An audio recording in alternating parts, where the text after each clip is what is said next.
So, hey Rishank, welcome to this month's IC Feature interview. I'm your host Abhinav Hello. from Internship. So, to all who are watching, Rishank has a stellar profile. I'll just tell a bit about him.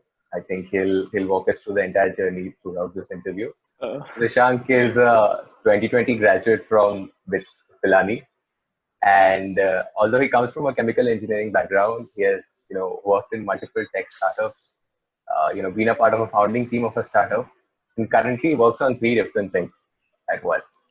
So he's a founder of his own company, works as a product consultant at Google, and also is an APM at Rakuten India. So I'll keep it brief till here, and we'll start off with the interview because we are very inquisitive to learn more about your journey. Thanks, So man. first question, Rishan, for you is that, coming from a chemical engineering major, how did you find your interest in software development and tech in general? Okay. So that's interesting. So, much like any guy who gets into, like, I would say, a non-IT background, when you enter college, you hear people talking about like IT placements, coding, and like competitive coding and all of that. Mhm. So the interesting thing was that I had taken into chemical engineering because I had this interest in high energy renewable systems back when I was looking at college curriculums. So my BITSAT score could have afforded me a circuital branch, but I took this and whatever, like it worked out eventually. Not a great way to make decisions, but yeah. The good thing was that when I entered college, there were too many people around me, and they were all either focused some way or the other in coding or competitive coding or something like that.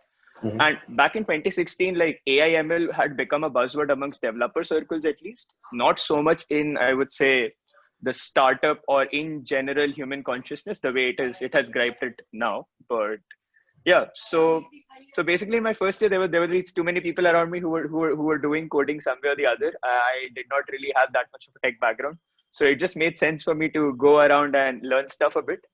And I remember that when I started out with C, because that is what people were doing back then, I hated it to the core.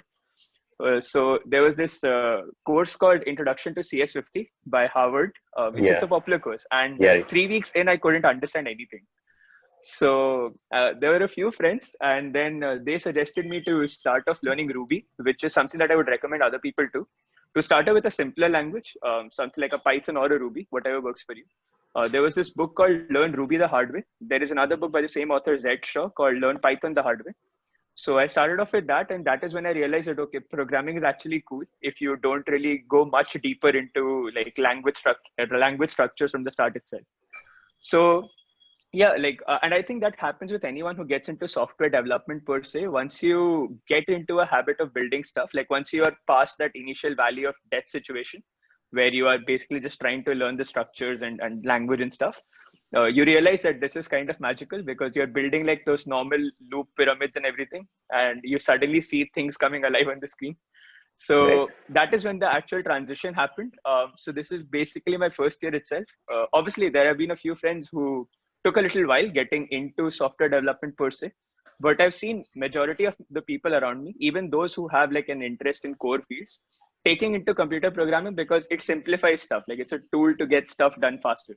So yeah, that was pretty much my thing. Like people around me were doing stuff, I started learning it, and then once I crossed that valley of death, I was set on to like using this in either in my core applications or just focusing on it entirely. So that's pretty much it. No, very interesting. So let's go a bit ahead. Like, can you walk us Okay. through a bit about your, internships? You did a research Okay. internship at, Columbia University, right? Yes. And you also did an ML intern at deeplearning.ai, which is one of the pioneers Yes. in deep learning. Can you tell us a Yeah. bit more about, how you got in and what were your experiences there?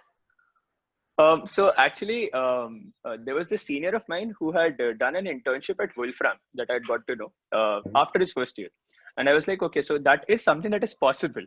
I did not know whether I would be able to do it or not, but yeah. And then once you see people around you doing cool stuff, you're Yeah. like, I also want to do something. So I thought about doing a research internship. I wasn't exactly sure whether I had the right profile or not. So I started interacting with a few seniors of mine and a few college and school seniors actually, to gain an understanding that what is that level at which people actually want to take you in. Why would they actually pay you to do stuff when you're just a first year guy? But Yeah. yeah, and I think that is something that everyone in their first year or second year should actually do. I think a lot of my junior batches are doing it, and there is much more consciousness about that now. Back in when I was in my first year, there was little less consciousness about this particular thing, that you could actually reach out to people and they'll help you. So, like in my 1-2, like basically the second semester, I reached out to a school senior, and I'd basically, he was already in Columbia University, and I wanted to like know what he was working on, who he was working under. And then he introduced me to his professor, under whom he was doing a project, which is Professor Peter Allen. And I then basically reached out to him because I just went through a few of his research papers. I found out a small things that I had queries on. I hadn't reached out to him initially, just asking him for a research internship. Obviously, that's one way of doing it, but I just wanted to talk to him and understand what he was working on. Then, of course, like once I had that conversation going on, is when I actually just put the question that what if I could come and help you in this? And by then, we had obviously had a back and forth. We had like video calls and everything. So he was pretty much warmed up to the idea that okay, I could actually go on and contribute. So like from what I've seen, there are basically two approaches of taking a research internship. Actually, three to be honest. One is Okay. applying to programs and all, but that is not really possible for someone who is in their first or second year, especially in India. It's good for like US kids.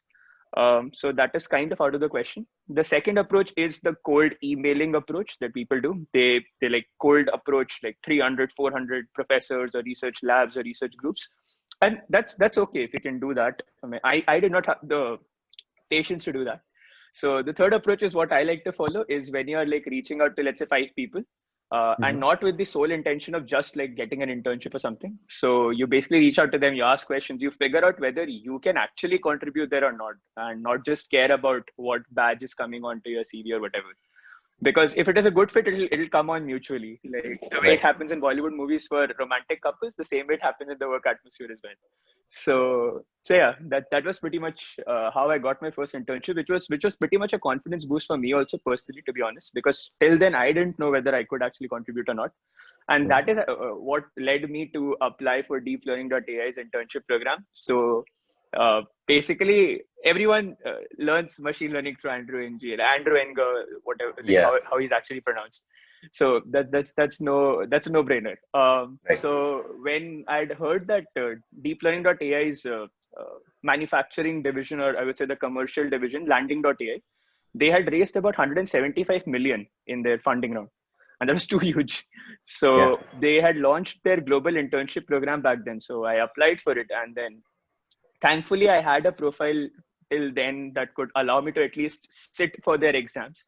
And their exams are pretty cool actually. Like, it did not involve like actual DSA questions. There were these proper questions on code snippets where you had to fill in, like, let's say, like I remember this question on an RNN, where like you had the output, you knew what was to be done, and then you had to fill in the code snippet. The way now they have structured their Coursera courses with Python. Because Okay. back then, DeepLearning.ai's courses were more on like Octave and MATLAB and everything. But Okay. yeah, at least their questions were in Python. So you basically just filled in their code snippets. And I had what, like 4 rounds. And then, yeah, I got into that. So yeah, that was a Wonder Boy moment because, of course, like, so that was that. One good thing was that even when I was in my 2-1, I was an AI consultant at Trivago actually. Okay. So basically, there is this concept that has gained ground a lot recently, is the concept of being like an AI consultant or something like that. Hmm. So what you do is you basically freelance for data science projects. So I think that is something that people should actually look to do apart from just doing Kaggle projects. Like I was never a big Kaggle guy because Hmm. I have always had this aversion to like competitive coding or platforms that are similar to it, Right. because some way or the other there is this huge line of people that are doing that, and I don't prefer doing stuff which has a huge line in it. So I was never Right. a big Kaggle guy. Hmm. But yeah, I mean, if even if you're on Kaggle, I have seen people like going on to Kaggle doing stuff and then getting into research groups or on open source groups or whatever.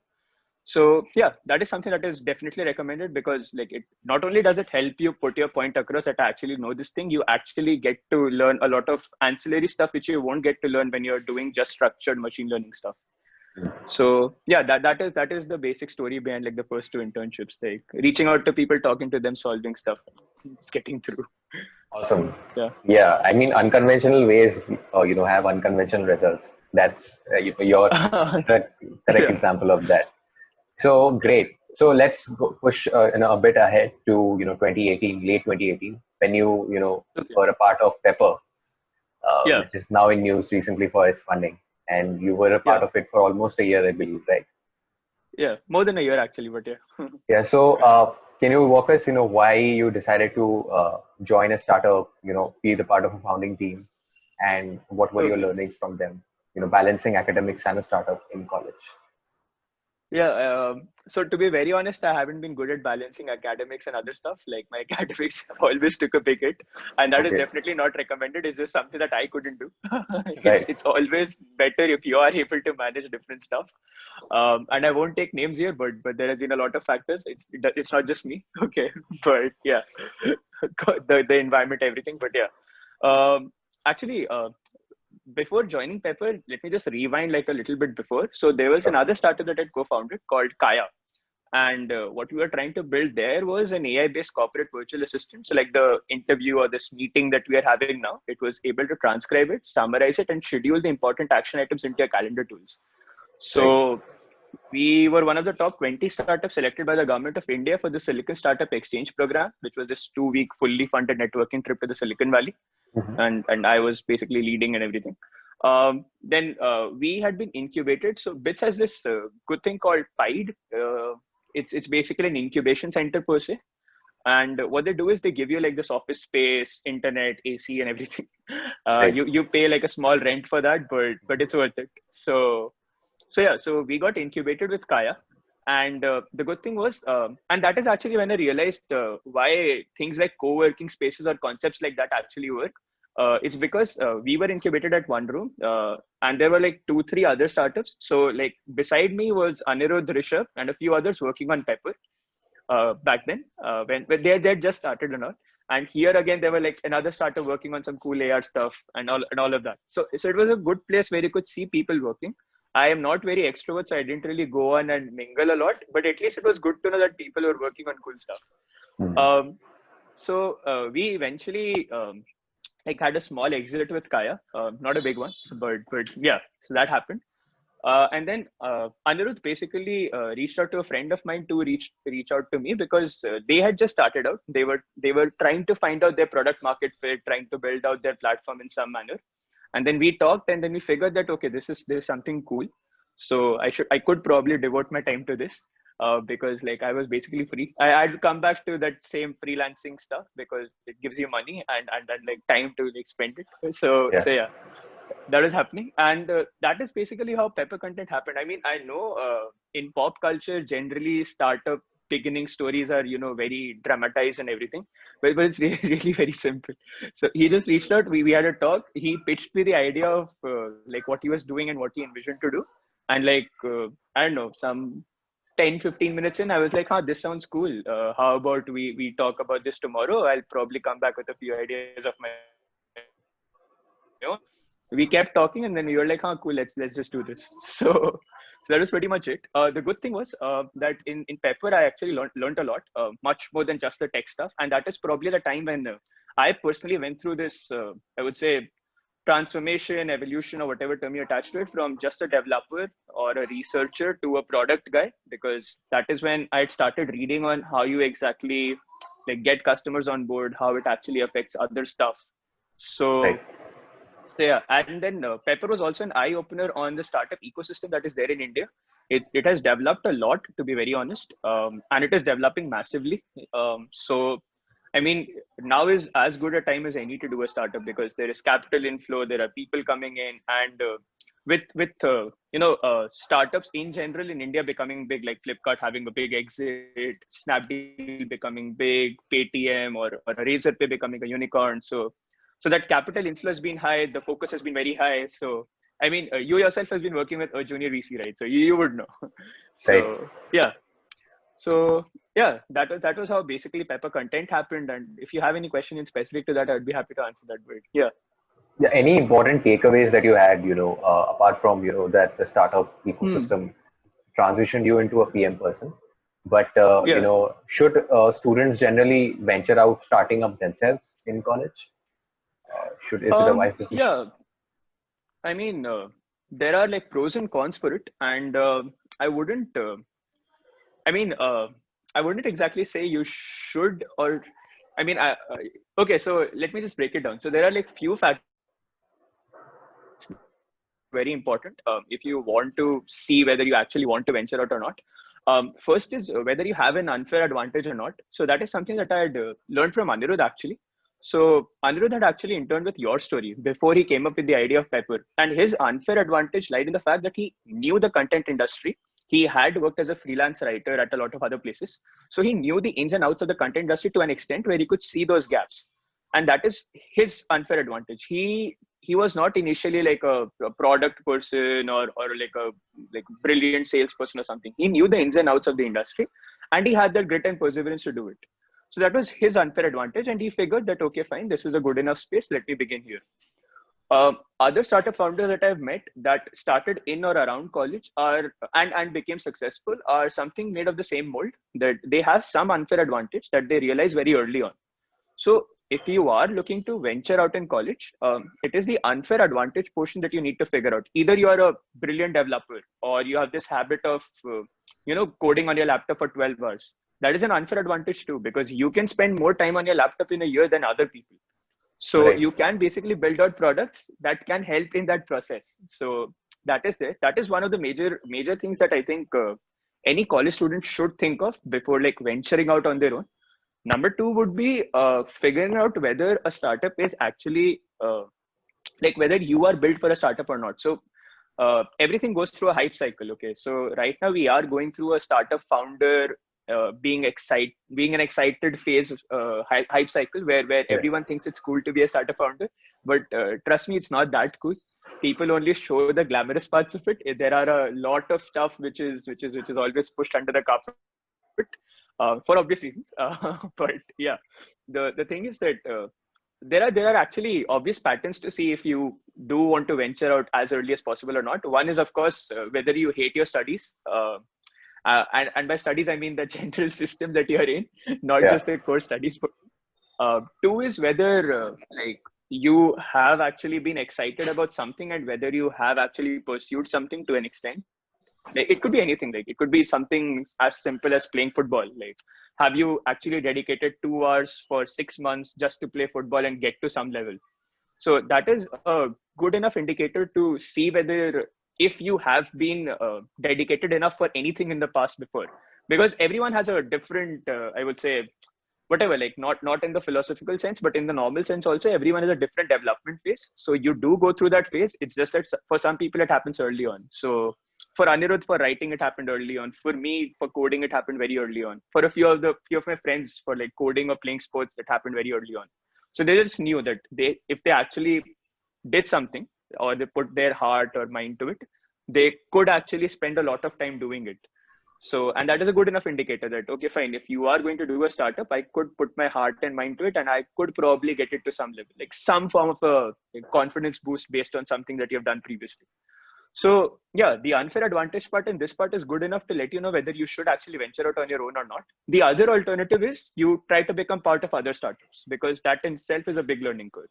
So, like I remember a few juniors of mine and a few seniors as well who actually went out of their way to become part of startups very early on, just so they could have this big learning curve.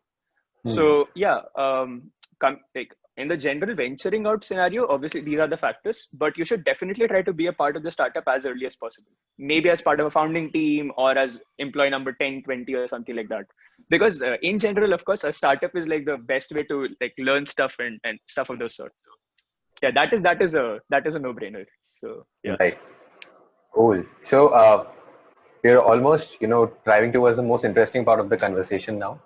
Uh, Okay. Moving to, you said you transitioned slowly towards PM, and how did Google happen? Yeah.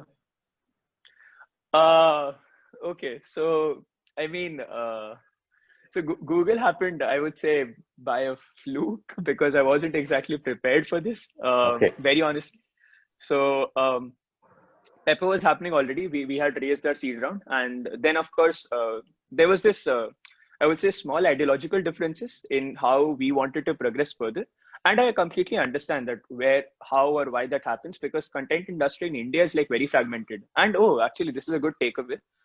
If you're aiming for industries that are very fragmented, do not try to build like out of the box product solutions because that would never work. Distribution channels are always more important than product channels, like or products in themselves. So Okay. so yeah, so content industry in India is very fragmented. So like my co-founders were of the vision that they wanted to build something like a shed, something like a marketplace, whether it's a managed marketplace or something of that sort, and that makes sense.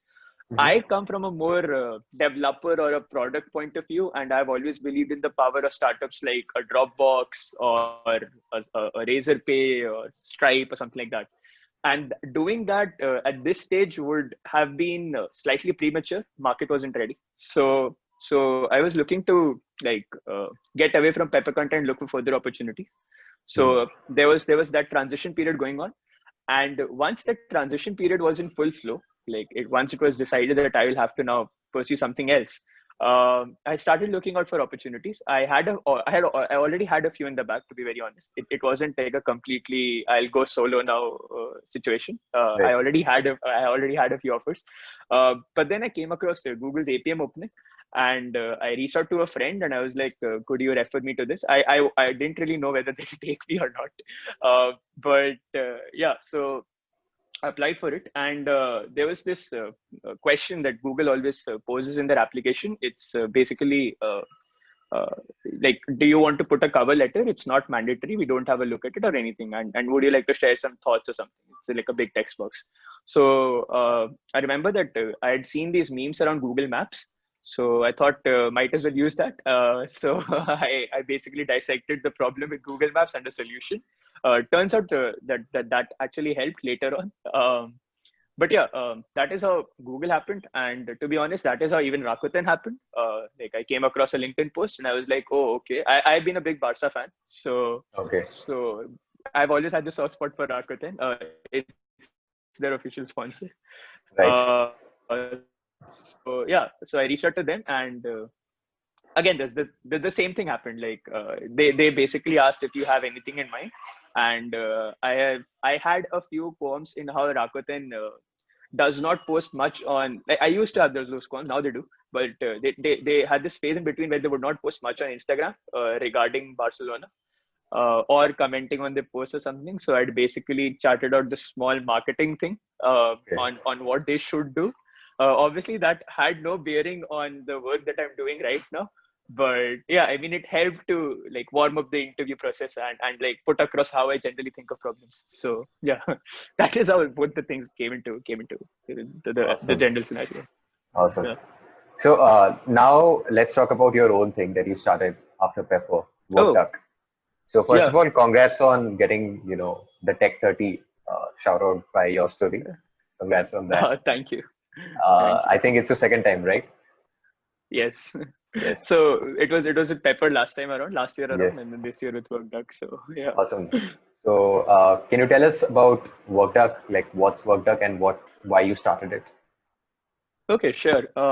So you would have noticed by now that I have been into the habit of building products in Right. various scenarios. And so have been my co-founders, Ruddhi and Mihir. So they were part of Kaya as well. And then they were also part of Pepper Content because like Ruddhi was helping us build out the platform. Mihir had helped out a bit in between and getting writers onboarded and stuff. So like whenever you build product, there is this time lag between when you build a product and when you want to ship it, and this is this time lag where you're trying to find bugs. So either you're trying to find it yourself, you're sharing it amongst team members. If you have an app, then you're sharing your APK on WhatsApp, telling friends to like just see and let you know what works and what doesn't. It's a Yes. very painful process. Yeah. And even when you ship it, like at least for the first few times, you are always prepared to get these negative reviews coming in, all these abuses hurled at you. This doesn't work, this doesn't work, this doesn't work. What the shit have you made? Right. So It was this process that seemed to me a very big problem, and that was something that I was actually facing in the day-to-day work situation as well. So like in Rakuten, we were building out this product. I won't name it, but the QA process was a big failure. So so yeah. So that is the personal experience that baked into the problem statement itself, and we figured out that in the problem statement it's really very simple. The QA is like quality assurance process, which is the process of finding bugs. So it is a very broken process in the sense it's very time consuming and manual, and the only other alternative that is widely adopted in the developer circles is to write scripts based on Mhm. Selenium or APM. Yeah. So and those are very flaky, like they break across small app updates, and they're very hard Mm. to maintain, time consuming and everything. So we just set out to remove all of this by making this normal platform. So what we call it as the modern collaborative no code platform for AI powered app testing. So that Okay. is in essence what we are doing at Workduck. Because like once we set out to build out the product, we realized that there are these large distributed teams, and everyone has started to follow the agile methodology now. So there is a lot of back and forth between a lot of stakeholders, and that is where the collaborative portion kind of kicked in. That we Mhm. can't just build a no-code platform; we'll have to make it in a little collaborative manner. Right. So that is how Workduck happened. And to be very honest, like the idea of doing another startup was always there, even after Pepper Content. Uh, and it just so happened that I had already been working at like two places, and Mhm. I had been noticing this problem, and it just did not make sense that there was no solution for it. Right. So, or a solution that could be adopted so easily. So I just talked to Ruddhi, who is now a product engineer at Udan, Mhm. and we just figured that yeah, I mean, this is cool stuff, we can probably build this out. So that is how basically Workduck happened. Then Mihir came on board because I told him the problem, and he's not a developer at heart, so he just knows stuff. But then he talked to a few of his friends, and he was like, okay, cool, this is a big problem, I need to contribute to this. So yeah, that is the essence, that is in essence how Workduck happened and what we are basically building here. Awesome. So I think you love, solving problems. I think that's the one string of our entire conversation. Anywhere you see a problem, you try to um, solve it. Yeah, I mean it's both a good and a bad thing, because then sometimes you're also trying to like find problems that are probably not present, but you think they Yeah. are, so you want Yeah. to solve that. But yeah, that's there. The one good thing that I'll recommend people to read is, and something that I actually got to know much later on, is this book of essays by Paul Graham called Hackers and Painters. Mhm. So I got to read it in my third year, and then I've always revisited that book like every now and then, Mhm. and that basically got me more into this culture. But basically, like anyone out there listening to this or whatever, you should probably read that book, in the sense that if you are someone who likes solving problems or finding problems, you should definitely continue that practice, and not try to like, nip it or something. And yeah, I mean it reaps rewards. So yeah. Awesome. Awesome. Before we move to the rapid fire round, one last Okay. question. What's your one piece of advice that you would give to any student who is studying in Hmm. college?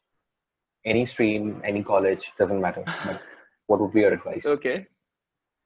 I'll actually probably give him or her a two-piece advice. One would be to definitely learn to code. Uh, Not just as like a full-time thing.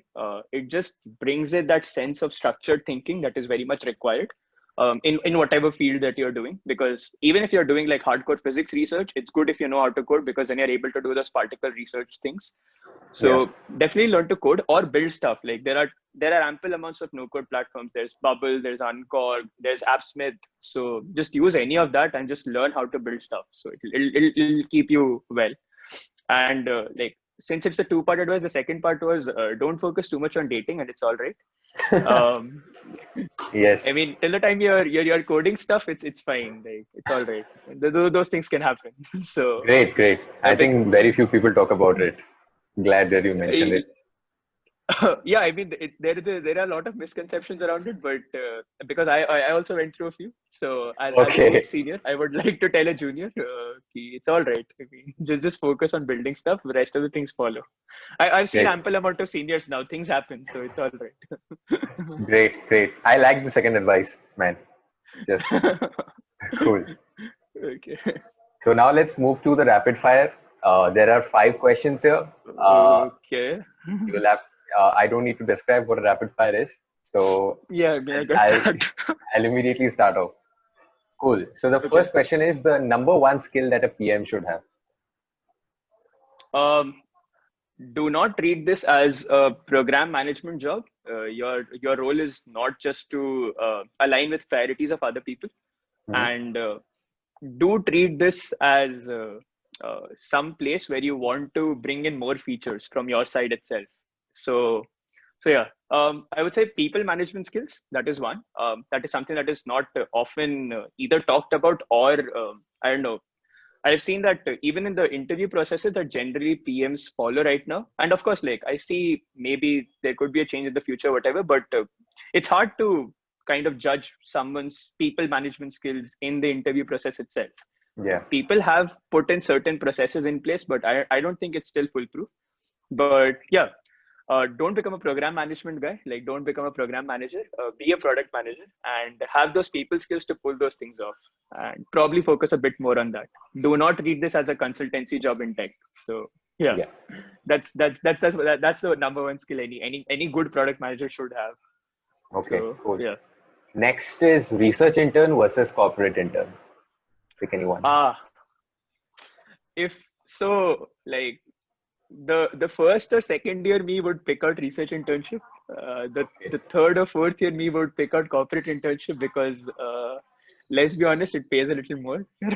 So there is that, Right. and it's easier to see whatever you are working on becoming something tangible because there is Hmm. always an upside pressure to it. I understand that it kind of you know, I would say puts down the quality in terms of people who are like purists, and I completely understand that. But yeah, I mean, corporate research like pays well. You can see your things being built, so I kind of would lean towards that. Yeah. Awesome. Great. Okay. Starting up versus working at a startup. Uh, I mean, depends. So I am more of a starting up guy because Hmm. I like to have that much independence with how I'm spending my time and what I'm building. But in case somebody is in their second or third year and would probably want, like, let's say guidance or something, it's better to just work in one and figure out stuff.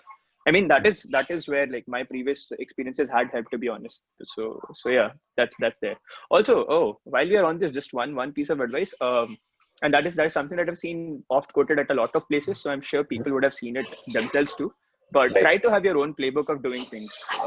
So like not be not have too many questions on yourself if you're doing something your own way and you think it may or may not work out. So Hmm. that is important. That's something that I remind myself every day as well. So yeah.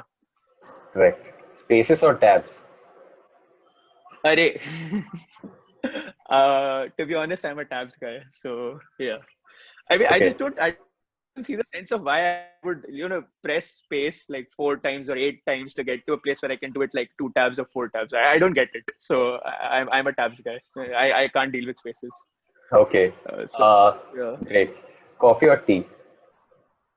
Oh, actually both. So I never used to drink tea before. I drank tea for the first time in Mumbai only.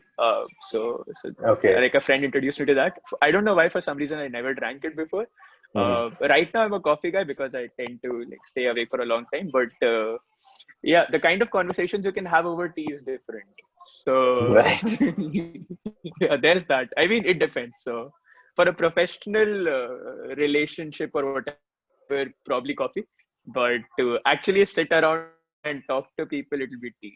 So yeah. Right. Chai pe charcha. Ha, exactly. Cool. Cool then, Rishank. Thank you so much for your time, man. I think your Okay. conversation and the energy that you bring while you relive the experiences that you have had over the past 4 years. I really like the way the enthusiasm brings in, and your career has been one of those things where there is complete non-linearity. You can't Yeah. predict where you go next, and I think that all those who are watching it, all those budding students who have a lot of queries, right? They have so many things in their mind and they can't stick to one. Yeah. at this point in time, which is absolutely normal.